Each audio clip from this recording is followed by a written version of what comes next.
తాకట్లో ఉన్న మీ బంగారాన్ని విడిపించి ఆ రోజు ఆన్లైన్ రేటుకి కొంటాం. Sharma gold company. Namaste, welcome to Suman TV. నేను పద్మిని. ప్రస్తుతంతో పాటు ప్రముఖ ఆధ్యాత్మికవేత్త, సూర్య ఉపాసకులు, sun spiritual society founder Vikramaditya garu మనతో పాటు ఉన్నారు. మాట్లాడదాం సార్. నమస్తే సార్. సూర్యోస్మి తల్లి, ఎలా ఉన్నారు? బాగున్నాను, చాలా బాగున్నాను సార్. ఎస్ఎస్ఆర్ రాజమౌళి ఆయన ఒక అద్భుతమైనటువంటి వ్యక్తిగా మనకి ఖచ్చితంగా మనం ఆయనని గౌరవిస్తాం, అందులో ఎటువంటి సందేహం లేదు. ఎప్పుడూ కూడా ఇంత నేమ్ అండ్ ఫేమ్ వచ్చినా కూడా ఒక్క మాట ఎప్పుడు ఆయన తూలలేదు కదా ఇప్పటి వరకు కూడా. అండ్ ఖచ్చితంగా తెలుగు సినిమా ఇండస్ట్రీని అందరూ ఒప్పుకునేటటువంటి విషయమే. ఆ స్థాయిని పెంచారు తెలుగు సినిమా స్థాయిని. అయితే ఇప్పుడు ఒక మాట అనటం, ఫ్రస్ట్రేషన్ని చూపించడం అనేది యావత్ ప్రజానికాన్ని అవాక్కయ్యేలా చేసిందని చెప్పుకోవచ్చు. నాకు దేవుడి మీద పెద్ద నమ్మకం లేదండి. హనుమ వెనకాల ఉంటాడు, గుండె తట్టి నడిపిస్తాడు అని చెప్పారు. ఇలా అయిన వెంటనే కోపం వచ్చింది, ఇదేనా నడిపించేది అని. ఆయన మాట ఒక్క తెలుగు రాష్ట్రాల్లో కాదు, యావత్ ప్రపంచం చూస్తుంది. సో అటువంటి ఒక అత్యున్నతమైనటువంటి స్థానంలో ఉన్న ఒక డైరెక్టర్ రాజమౌళి ఇట్లా బాహాటంగా నేను దేవుడిని నమ్మను, ఇదే నా దేవుడు చేసేది అని అనటం ఎట్లా చూస్తారు ఒక ఆధ్యాత్మికవేత్తగా? అంటే ఆయన నిజంగా అంటే అద్భుతమైనటువంటి జ్ఞాని అనుకోవాలి. ఎందుకంటే స్టూడెంట్ నెంబర్ 1 ఆయన మొదటి ప్రయాణం. నాకు పరిచయం మనోయజ్ఞం అని రాఘవేంద్రరావు గారిది ఒక సీరియల్. అప్పుడు ఫస్ట్ టైం ఆయన నేను చూశాను. ఏటా సత్యనారాయణ గారు డైరెక్టరు. ఈ నా కాంపౌండ్లో మరి అంటే స్క్రిప్ట్ రైటింగ్ ఏంటో నాకు తెలియదు, అక్కడ చూశాను. అటువంటి వ్యక్తి స్టూడెంట్ నెంబర్ 1, ఒక అద్భుతమైనటువంటి సినిమా. ఎన్టీ రామారావు జూనియర్ ఎన్టీఆర్ గారి జీవితంలో ఒక మైలురాయి కదా. అక్కడ నుంచి అలాంటి వ్యక్తి తెలుగు సినిమా పరిశ్రమ, తెలుగు సినిమాని ఒక మార్క్ అంటే అప్పటి వరకు ఎవరు స్టాంప్ వేసుకునేవారు కాదు. సినిమా అయిపోయిన తర్వాత ఒక స్టాంప్ పడుతుంది. అలాంటి వ్యక్తి తను మాట్లాడుతూనే నేను దేవుడిని నమ్మను అని అంటూనే, ఏంటి మరి హనుమంతుడు వారు చేసింది అన్నారు. నేను దేవుడిని నమ్మను అని అంటున్న వ్యక్తి నువ్వు మళ్ళీ దేవుడిని ఎలా ప్రశ్నిస్తావు? అంటే నువ్వు జ్ఞానివా అజ్ఞానివా? రైట్. టైం బాగుండి ఫ్లూక్గా ఉన్నతమైనటువంటి డైరెక్టర్లో ఒక డైరెక్టర్ నెంబర్ 1కి వెళ్ళిపోయావు. అంటే నేను చాలా దగ్గరగా కొంతమందిని చూస్తానమ్మా. అలాంటి వాళ్ళలో అంటే నాకు బాగా వివి వినాయక్ గారు డైరెక్టర్ అవ్వక ముందు, ఆది సినిమాకి ముందు ఆయన ప్రయాణం నాకు ప్రారంభం తెలుసు. స్టూడెంట్ నెంబర్ 1 రాజమౌళి గారు, వినాయక్ గారు సాగర్ గారి దగ్గరకు వచ్చేవారు. అప్పటికి ఇంకా ఆయన డైరెక్షన్ మొదలు పెట్టలేదు. ఒక రూమ్లో అందరూ ఫ్రెండ్స్, డాలీ, వాసు వర్మ, వినాయక్ గారు, 10th క్లాస్ నోట్బుక్ చందు, వీళ్ళందరూ ఒక చోట కలిసేవారు మన వశిష్ఠ వాళ్ళ ఇంట్లో. డైరెక్టర్ వీళ్ళందరూ నా ముందు, అంటే నేను వాళ్ళని చూసి ఉన్నాను కదా, అంత అంటే వాళ్ళ నాలెడ్జ్ ఎంత అంటే పీక్స్. నేను అలాంటి సందర్భాల్లో చాలా మందిని చూసున్నాను. మన వశిష్ఠాన్ని కానీ ఇలా చూసున్నాను. అలా అంటే ఇది ఫ్లూక్గా వచ్చిందా మీకు? లేదు, చాలా కష్టం ఉంది కదా. కష్టం ఉంది. అంత కష్టం ఉన్న వ్యక్తి అంటే ఇప్పుడు వాళ్ళ నాన్నగారు ఉద్దేశం మాట్లాడదాం. ఇదంతా ఆయనకు చాలా ఇష్టం. హనుమంతుల వారు, హనుమ అంటే ఒక శక్తి, ఒక పవర్. ఎంత పవరు అంటే భౌతికంగా శ్రీరామచంద్రమూర్తికి ఆయన చేసుకోలేక కాదు, సంజీవని పర్వతానికి ఆయనకు ఉన్నటువంటి విద్యలతో ఒక విల్లుని తీసి మంత్రించి వేస్తే బాణం పట్టుకొస్తుంది కదా, ఆ విద్య ఆయనకి తెలుసు కదా. అంటే ఇక్కడ హనుమంతుల వారి శక్తిని చూపించడం కోసం ప్రపంచానికి, అంటే రాముల వారు చిరంజీవి కాదు, ఆయన తన జన్మని తీసుకుని అంతర్ధానం అయిపోయారు. ఇక ఈయన చిరంజీవి కదా. అంటే ఆ చిరంజీవిలా ఉండాలంటే తనలో ఉన్నటువంటి క్వాలిటీస్ని బయటకు తీయడం కోసం, ఆ సంజీవని పర్వతం తేవడం కోసం, లేకపోతే వారధి నిర్మించడం కోసం, సీతమ్మని వెతుక్కోవడం కోసం, ఆయన చూడలేనివేమీ కాదు, మనకి చూపించడం కోసం హనుమంతుల వారిని. హనుమంతుడు అంటే ఒక శక్తి. మనకి ఎప్పుడన్నా చీకట్లో వెళ్తున్నప్పుడు, ఒంటరిగా ఉన్నప్పుడు, శ్రీయాంజనేయం ప్రసన్నాంజనేయం భజే వాయుపుత్రం భజే బాలగాత్రం అనుకున్నప్పుడు మనలో నిద్రావస్థలు, అంటే ప్రకృతిలో ఎక్కడో ఉన్నాడు హనుమంతుడు, హిమాలయాల్లో తపస్సు చేసుకుంటున్నాడు అనే జ్ఞానంతో ఉన్న మనకు ఇన్నర్ వరల్డ్లో, అది భౌతిక వరల్డ్లో నా లోపల ఉన్నటువంటి వరల్డ్లో హిమాలయాల్లో, ఇప్పుడు వరల్డ్ అంతా లోపల ఉంది, ఇన్నర్ వరల్డ్ అవుటర్ వరల్డ్ అనుకో, లోపల హిమాలయాలు ఉన్నాయిగా, అక్కడ తపస్సు చేసుకుంటున్నటువంటి ఒక్క చిన్న జ్యోతి అలా బయటకు వస్తే ఎస్ అంటే నా వెనకాల హనుమంతుడు ఉన్నారన్న ధైర్యంతో గమ్యాన్ని చేరుకుంటాం భయపడకుండా. వాళ్ళ నాన్నగారు ఉద్దేశం అది. ఇప్పుడు తన కొడుకుతో ఈ చిత్రాన్ని ఇంత అద్భుతమైనటువంటి చిత్రాన్ని. ఇప్పుడు ఇంతవరకు బాహుబలి, త్రిపురాలు ఇవన్నీ చేయించింది ఒక శక్తి. ఆయనలో ఉన్నటువంటి ఒక నాలెడ్జ్, అదొక పవర్. అది ఆయన ఉద్దేశం. తను కన్న బిడ్డ, తను తయారు చేశాడు. ఆయనకు తెలుసు కదా తన బిడ్డను ఎలా పెంచాడు, ఏ రకంగా పెంచాడు, ఒక శక్తి ఎలా ఉంటుందో అది ఆయన ప్రస్తావించారు. కేవలం ఆ రోజు జరుగుతున్న ఈవెంట్కి ఒక 120 120 అడుగుల ఎత్తున్నటువంటి ఎల్ఈడి స్క్రీన్ మీద ప్రజెంట్ అయ్యేటువంటి అంటే ఏమీ చేయలేదు వాళ్ళు, ఏమీ కష్టపడలే. 1 సంవత్సరం ఎంతో కష్టపడ్డారు దాన్ని తయారు చేయడం కోసం. ఏమీ కష్టపడకుండా ఇప్పుడు హనుమంతుల వారు ఇక్కడ నా కొడుకు తీయబోయే సినిమాని అలా ప్రజెంట్ చేస్తారని అనలా. ఈ పడుతున్న కష్టానికి ఒక ప్రేరణ, ఈ పడుతున్న కష్టానికి ఒక ధైర్యం, ఈ పడుతున్న కష్టానికి విజయం తథ్యం. అది దాన్ని వెనకుండి నడిపించిన వాడు హనుమంతుడు. హనుమ అనేది ఒక పవర్. ఒక వాళ్ళ తోకేసుకుని గజ పట్టుకుని ఉండేటువంటి బాహుబలి కాదు అక్కడ హనుమంతుడు అంటే. ఆయన అది అర్థం చేసుకోలేకపోయారు రాజమౌళి గారు. అది అర్థం చేసుకోలేక ఒక చిన్నపిల్లాడు ఏదో చేస్తే చాక్లెట్ ఇస్తానన్ను ఇవ్వలేదే అని అడిగినట్టు ఆ మొహం మీరు ఆ ఫేస్ చూసాము చాలా ఇరిటేషన్ ఇరిటేషన్ వచ్చింది, డిసప్పాయింట్ అయిపోయారు. అయితే ఆయన ఒక్క మాట చాలా చాలా పవర్ఫుల్. ఒక్క మాట ఏదైనా మాట్లాడారు అంటే కొన్ని కోట్ల మందిని అది ప్రభావితం. ఇప్పుడు అక్కడ ఉన్న జనం చూడండి, ఎంతమంది జనం ఉన్నారు, ఇప్పుడు ఎంతమంది టీవీల్లో చూస్తున్నారు, ఎంతమంది ఫోన్లలో చూస్తున్నారు. నేను 83.7K అంటే సుమారు 8 లక్షల మంది వ్యూస్ లైవ్ లో చూస్తున్నట్టు వరకు మనం చూసింది. అయితే ఆయన ఒక్క మాట, నేను ఏమంటున్నానంటే ఒక్క మాట ఇంత ప్రభావం చూపిస్తుంది ఇన్ని లక్షల మందికి, లక్షల మంది మీద. అలాగే చిన్న ఎగ్జాంపుల్ తీసుకోవాలంటే సంపూర్ణేష్ బాబు హీరో అయ్యారంటే అది రాజమౌళి పుణ్యమే కదా. ఒక్క చిన్న ట్వీట్ చేస్తే వాళ్ళు ఆ సినిమా హృదయకాలయం అంత హైప్ వచ్చేసింది, హీరో అయిపోయాడు. సో చక్కటి చాలా మంచి మంచి వ్యక్తి by the way Sampoornesh Babu.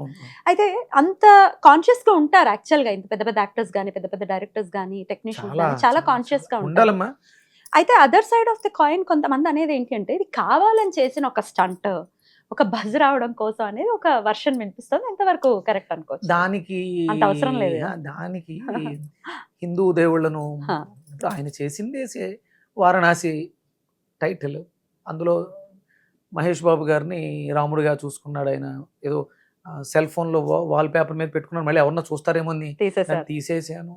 ఇంత కాన్షియస్నెస్తో ఉంటూ ఒక బజ్ కోసం అక్కడ ఇంకా అది కాదు, అది తొందరపాటులో లేకపోతే ఉన్న ప్రెస్టేషన్తో ఆయన మాట్లాడి ఉండొచ్చేమో. కానీ ఇంకొక విషయం, మీరు ముందు రోజు ఎల్ఈడీలని పెట్టుకుని లైట్లు అవి పెట్టుకున్నప్పుడు ఆయన ట్రయల్ రన్ చేశారుగా, అప్పుడు బాగానే వర్కౌట్ అయిందా? అప్పుడు వర్కౌట్ అది జరిగినప్పుడు ఎవరో డ్రోన్ తో షూట్ చేసేసారు. ఇది మేము చూపించాల్సింది సీక్రెట్ గా అనుకున్నప్పుడు అప్పుడు ప్లే అయిందిగా.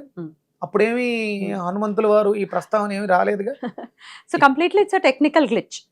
అది సామాన్యం అమ్మా. అంటే అనుకుంటాం ఇప్పుడు ఆ సమయంలో ఆ సందర్భంలో ప్లే అవుతున్న సందర్భంలో మీరు నమ్రత గారిని చూసినా ఎవరిని చూసినా ఏదో ఒక నామస్మరణతో. నమ్రత గారు హనుమాన్ చాలీసా చదువుతున్నట్టుగానే అనిపిస్తూ ఉంది. ఓకే, ఇది ఏదైనా సరే దైవీకం. వాళ్ళు రెగ్యులర్ గా నేను వాళ్ళ గురించి నేను విన్న తర్వాత పూజలు అవి బాగా చేయిస్తున్నారు. ఎందుకంటే ఎదుగుతున్నాము కాబట్టి చాలా జాగ్రత్తగా ఒదిగి ఉండాలి అనే సందర్భంలో ఇది అంతటికీ ఏదో ఒక దైవశక్తి కారణం. అది ఎవరు అనేది పక్కన పెడదాం. ఆ నమ్మకంతో వాళ్ళు విశ్వాసంతో ఉన్నారు. ఆయన గుండెల మీద, మహేష్ బాబు గారు గుండెల మీద ఇప్పుడు షూటింగ్ కాదు అది, ఆయన ఒక గెటప్తో వచ్చారు, వేసుకున్నారు. ఆ నమ్రత, ఆ నిదానం, ఆ మనిషిలో ఆ వర్చస్సు వాళ్ళు నమ్ముతూ ఉంటారుగా. ఇప్పుడు నువ్వు నన్ను డైరెక్ట్ చేస్తున్నావు, నేను నమ్మకంతో ఉన్నాను, నాకు నమ్మకం లేదని నువ్వు అంటే అది చాలా తప్పది.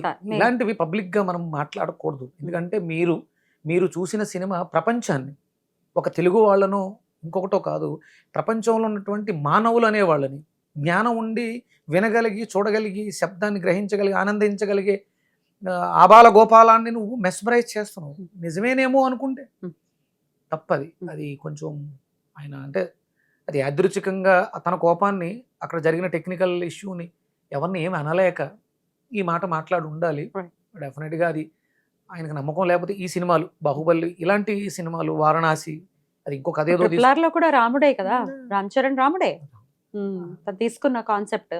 సరే, ఇట్లా మాట్లాడటం మాత్రం కరెక్ట్ కాదు అనేది యావత్ సోషల్ మీడియాలో అయితే చాలా దుమారమే రేగుతూ ఉంది. ఇలాగా అంటే ఎవరైనా సరే హిందూ ధర్మానికి సంబంధించి ఇది సనాతనమైనది, దీని మీద బ్రతుకుతున్నాం, దీని మీద ఉంటున్నాం. మీరు ఇక్కడుండి ఇక్కడ ఈ పనులు చేస్తూ ఈ నమ్మకంతో అక్కడికి వచ్చిన జనం కొన్ని వేల మంది వచ్చి ఉన్నారు. అందులో ఎంతో మంది నమ్మకంతో వచ్చి ఉంటారు. ఒరిజినల్గా మీరు దానికి ఖర్చు పెట్టే ఖర్చు వృధా, వేస్ట్ ఖర్చు ఒక రకంగా. అది మీరు సినిమా బజ్ కోసం, పబ్లిసిటీ కోసం చేస్తారు. అక్కడ వచ్చిన వాళ్ళకి కనీస సౌకర్యాలు అంటే టాయిలెట్లు ఏర్పాటు చేస్తారు, లేకపోతే ఒక నమ్మకంతో, విశ్వాసంతో, మహేష్ బాబు గారి మీద అభిమానంతో వస్తారు. కొంతమంది రాజమౌళి గారి అభిమానులు ఉంటారు, కొంతమంది కీరవాణి గారి అభిమానులు ఉంటారు, కొంతమంది మహేష్ బాబు గారు. ఇంతమంది అభిమానులకి ఈ కార్యక్రమం చేయడం ద్వారా మీరు ఏదో ఒక సంతృప్తిని ఇవ్వాలి. ఒక అసంతృప్తినిచ్చి పంపించారేమో, అంతే కదా. వాళ్ళు కేవలం మీరు ఏదో టిఫిన్ పెడతారనో భోజనం పెడతారనో రాలా. మీరు చెప్పే 4 మాటలు చాలా దూరంగా ఉంటారు. ఎదురుకుండా ఉన్న వాళ్ళు కొంతమందికే 100 మందికో 1000 మందికో 10,000 కనిపిస్తారు, కానీ మిగతా దూరంగా ఉండి కూడా ఎల్ఈడి స్క్రీన్ ఇంట్లో కూర్చుని కూడా చూడొచ్చు. కానీ అక్కడ వరకు వచ్చారంటే ఒక నమ్మకంతో వచ్చారు. వాళ్ళ నమ్మకాన్ని మనం ఇలాంటి మాటలతో, ఎందుకంటే ధర్మం లేకపోతే భారతదేశం ఎప్పుడో అధోగతి పాలైపోతుంది. ఇంకా ఎక్కడో కొంతమంది ధర్మాత్ములు, పుణ్యాత్ములు ఉన్నారు కాబట్టి మనం నడుస్తున్నాం. అలాంటి ఇతిహాసాలని, పురాణాల గురించి మీరు మాట్లాడారు. మీరు ఎలా మాట్లాడడం శోచనీయం కాదు. మీరు ఆలోచించుకోవాలి. ఒకవేళ ఇదే నిజం అయితే నిజంగా మీకు ఆ నమ్మకమే, దేవుడే లేడు అన్నమాట మీ మనసులో నిజంగా ఉంటే మీరు దానికి పర్యవసానం చూడాల్సి వస్తుంది. ఇంకొక ప్రశ్న సార్, డైరెక్టర్ అంటే క్రియేటర్ కదా, ఒక కథని చక్కగా అనుకొని దాన్ని చక్కగా క్రియేట్ చేస్తారు. దేవుడు కూడా ఈ నేచర్ ని క్రియేట్ చేశాడు. He is the creator of the nature.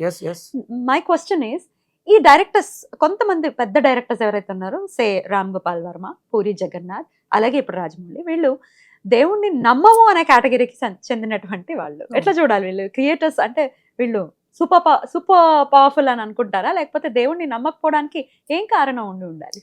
అమ్మా, అంటే ఇక్కడ రాజమౌళి గారికి మంచి పేరు వచ్చింది. పూరి జగన్నాథ్ గారు ఒక వెలిగి తర్వాత డౌన్ ఫాల్ అయిపోయారు. వినాయక్ గారు ఒక వెలిగి వినాయక్ గారు ఇలా దేవుడిని నమ్మను ఇప్పుడు అనరు. ఆయన శుభ్రంగా అంతర్వేది అవి వెళ్తుంటారు. ఇది తప్పు. ఎందుకంటే ఒక డైరెక్టర్ గొప్పవాడు అంటే ఇంకొక డైరెక్టర్ కాదనా? నువ్వు గొప్పవాడు, దర్శకత్వ పర్యవేక్షణలోను దర్శకుడు. ఒక డైరెక్టర్ ఫెయిల్ అయి ఉండొచ్చు, కానీ గొప్పవాడు కాకుండా ఉండడు. అప్పుడు వీళ్ళందరూ ఒక క్రియేటర్ని అసలు ఎలాంటి సపోర్టు లేకుండా ఒక డైరెక్టర్ పని చేయాలంటే ముందు కథ రాసుకుంటాడు, తర్వాత తన చుట్టూ కొంతమందిని పెట్టుకుని పనిచేస్తాడు. ఇక్కడ కేవలం భగవంతుడు, ఒక శక్తి, ఒక పవర్, ఇది మొత్తం హోల్ క్రియేట్ చేస్తుంది. నువ్వు లేవు అనేవా నిన్ను కూడా క్రియేట్ చేస్తుంది. లేవు అనే నిన్ను కూడా, నువ్వు దేవుడు లేవు అనే నిన్ను కూడా క్రియేట్ చేసింది తనే. ఒక్కసారి నిన్ను చూద్దామని, నిన్ను నీకు చూపిద్దామని, నీలాంటి వాళ్ళకి నువ్వు ఎగ్జాంపుల్ అవుతావు. ఇప్పుడు రామ్ గోపాల్ వర్మ గారు నార్మల్ స్థితి నుంచి ఒక శివతో ఎక్కడికో వెళ్ళారు. అద్భుతమైనటువంటి కళాఖండాలు. ఒక అజ్ఞానము, అహంకారము, అహంభావము ఆయన అభివృద్ధి ఆగిపోయిందిగా. ఇప్పటి వరకు ఎప్పుడూ కూడా మనం రాజమౌళి గారు ఎప్పుడూ కూడా తన నోట ఈ మాట మనం వినలేదు. ఇది ఒకవేళ నిజమే అయితే ఆయన పతనానికి ఇది నాంది అవుతుందేమో. పూరి జగన్నాథ్ గారు దెబ్బతిన్నారు. దేవుడు నేను నమ్మను, లేడు అన్నవాళ్ళు. ఆర్జీవి గారు అన్నదాన్ని మనం చూసాం. ఇప్పుడు నేను ఇక్కడ ఉన్నానమ్మా, ఇక్కడ పూరి జగన్నాథ్ లేడు. ఇక్కడ అసలు పూరి జగన్నాథే క్యారెక్టర్ లేదు, అసలు పూరి జగన్నాథే లేడని ఎలా అంటాం? నాకు తెలియదు. ఆయన ఇంటి అడ్రస్ నాకు తెలియదు, ఆయన నాకు తెలియదు. లేడు అనడం తప్పు, నాకు తెలియదు అనడం బాగుంటుంది. నీ పని ఒకటి, దేవుడు లేడు అన్నవాళ్ళు ఆ లేడు అనే ఏదైతే ఉందో అది శక్తి నీలో ఉంది. నువ్వు లేడు అన్నావంటే నిన్ను విదిలి వెళ్ళిపోయిన తర్వాత నువ్వు నిజంగా లేవు. అప్పుడు వదిలి వెళుతుంది. అది మనలోనే ఉంది, అది ప్రాణమైంది. వాడికి కృతజ్ఞతగా ఇవాళ నిద్ర లేచాను. అందుకని నాలో ఉన్న ఆ దైవత్వానికి నేను కృతజ్ఞతలు చెప్పడం కోసం చేతులు జోడిస్తున్నాను. కృతజ్ఞత ఏదో ఇస్తాడని కాదు, ఇచ్చాడు అని.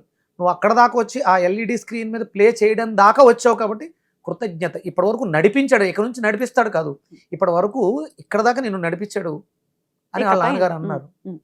ఆ ఎల్ఈడి స్క్రీన్లు బిగించారు, అక్కడ నుంచి ఎవరు పడిపోలేదు, అదేమి గట్టిగా గాల్దుమ్ము వచ్చి విరిగిపోలేదు. ఇంత సవ్యంగా జరుగుతుంది, దీని వెనక ఒక శక్తి ఉంది, అది హనుమంతుడు ఆయన పేరు పెట్టుకున్నారు.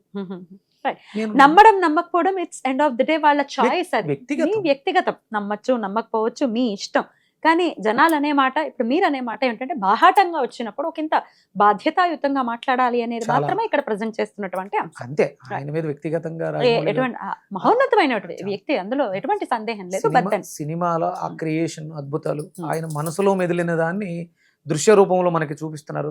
ఒకవేళ ఈ వీడియో ఆయన దాకా వెళ్ళినా, ఆయన శ్రేయోభిలాషులు ఎవరైనా చూసినా ఇది అంత శోచనీయం కాదు. దయచేసి ఒకవేళ అవకాశం ఉంటే మళ్ళీ దానికి ఏదైనా తొందరపాటునో లేకపోతే వేరే అనాలని ఎలా అన్నానో అని అనుకుంటే బాగుంటుంది. అదే నిజం అయితే మాత్రం దానికి పర్యవసానం ఆయన చూడాల్సి వస్తుందేమో.